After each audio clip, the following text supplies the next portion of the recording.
Muchos resultados en África esconden un secreto. No siempre ganan los que mejor juegan, sino los que creen tener la mejor brujería. Fútbol, brujería y miedo. De las canchas africanas a los grandes estadios de Europa. Esto es Tribuna Fantasma.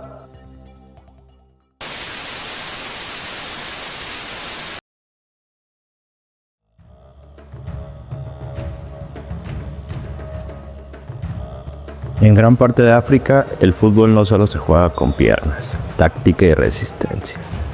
Para muchos jugadores, entrenadores y aficionados, cada partido también es una batalla espiritual. Se pide ayuda a los antepasados, se teme a las maldiciones y se confía en amuletos tanto como en el 9 del equipo. Hay clubes que antes de un clásico visitan a un brujo. Selecciones que viajan con doctores espirituales y porteros que no pisan la cancha sin antes cerrar su portería con algún ritual. Si el equipo gana, se dice que la magia funcionó. Si pierde, alguien rompió el hechizo o el rival usó una brujería aún más fuerte. Esta mezcla de fe, miedo y superstición ha moldeado el juego de muchos países del continente y ha viajado con sus futbolistas a las mejores ligas de todo el mundo. Pero todo esto suena lejano, hasta que lo ves en plena cancha, en un partido oficial, con cámaras de televisión grabando.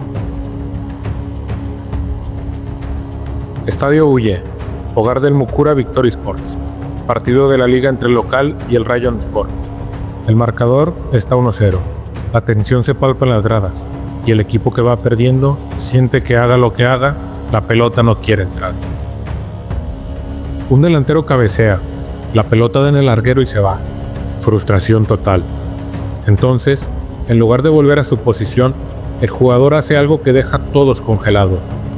Corre directo hacia la portería rival y se agacha junto al poste.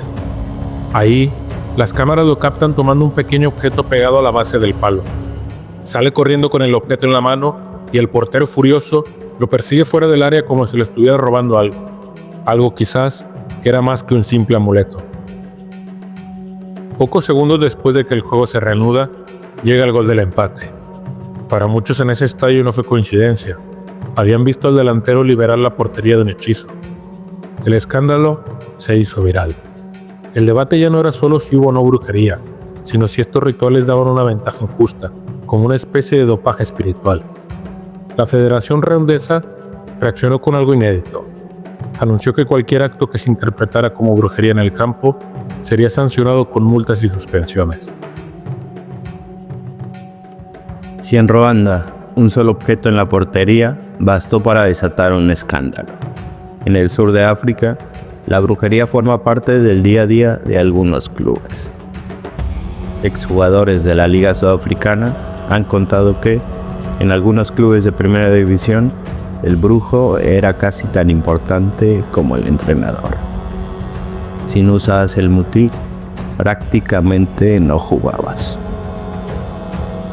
Antes de ciertos partidos, el equipo se reunía con el técnico y también con el hombre del mutí.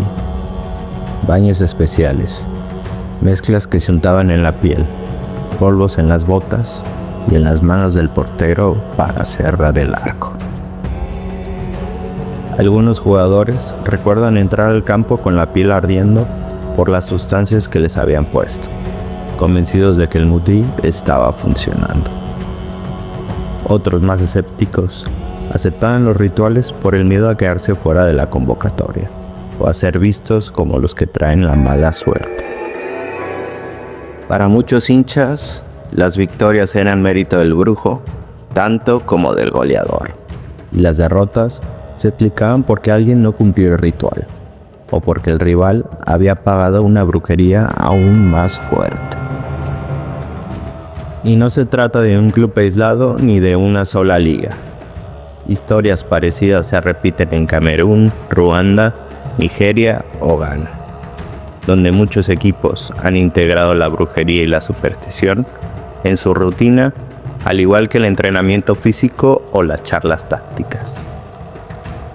A veces está incrustada en la estructura del club en la semana de trabajo o en la misma forma de explicar el por qué se gana o por qué se pierde.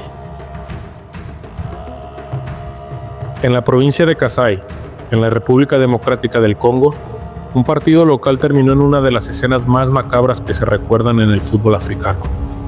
Un rayo cayó sobre la cancha, mató a los 11 jugadores de uno de los equipos y dejó ilesos a los del rival. El marcador iba 1-1 cuando el cielo se partió en dos. El rayo fulminó a todo el equipo local, mientras que los jugadores del otro lado del campo salieron sin un rasguño, aunque decenas de personas en la tribuna sufrieron quemaduras. En una región donde muchos equipos ya trabajan con fetiches y brujos para influir en los resultados, la tragedia se interpretó de inmediato como algo más que un fenómeno natural.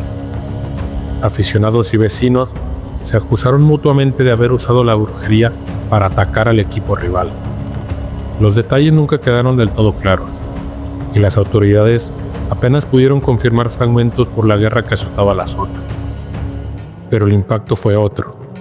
Para mucha gente, aquello confirmó que en el fútbol no solo se temen las lesiones o las derrotas, también las consecuencias de una posible maldición. Este partido no fue una final televisada ni un clásico de selecciones, pero resume hasta dónde puede llegar el miedo y la fe en la brujería alrededor del fútbol africano. Desde objetos en una portería hasta un equipo entero muerto por un rayo dirigido. La frontera entre lo deportivo y lo sobrenatural se vuelve, para muchos, casi invisible.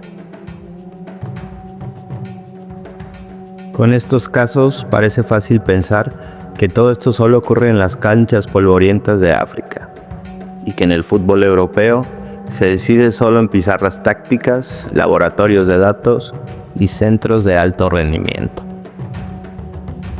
Pero muchos de los jugadores que crecieron con esta mezcla de fútbol y brujería han dado el salto a las grandes ligas y no han dejado sus creencias en el aeropuerto.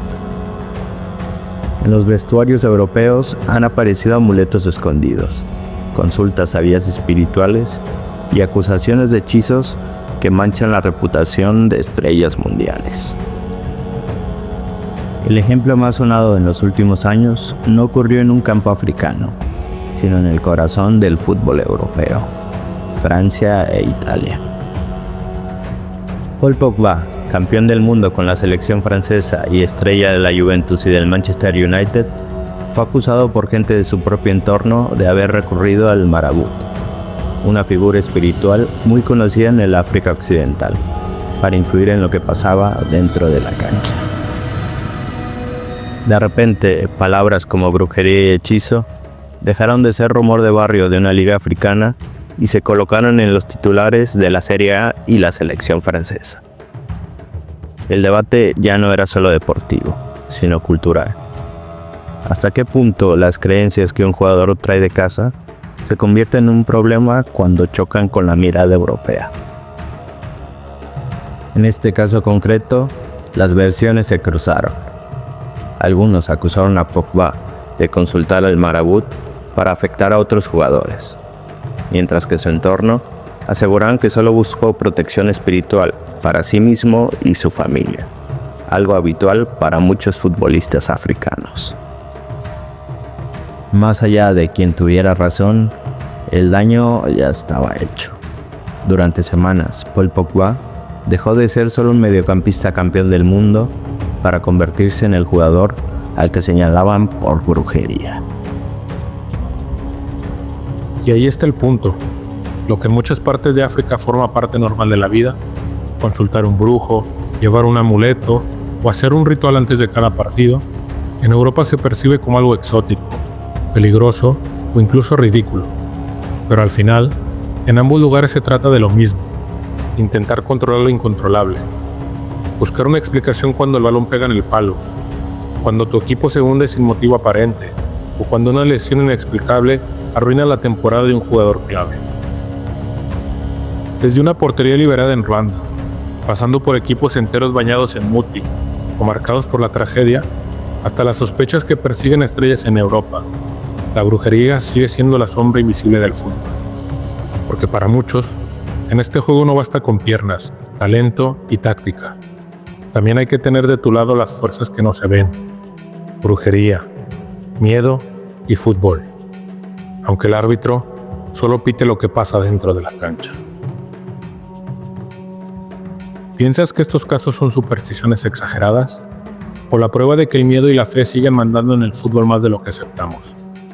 ¿Y tú? ¿Qué harías si fueras jugador? ¿Confiarías solo en tu entrenamiento o llevar también un amuleto a la cancha por si acaso? Déjanos tus comentarios, síguenos en todas nuestras redes sociales y recuerda, las tribunas alientan, pero también aterran.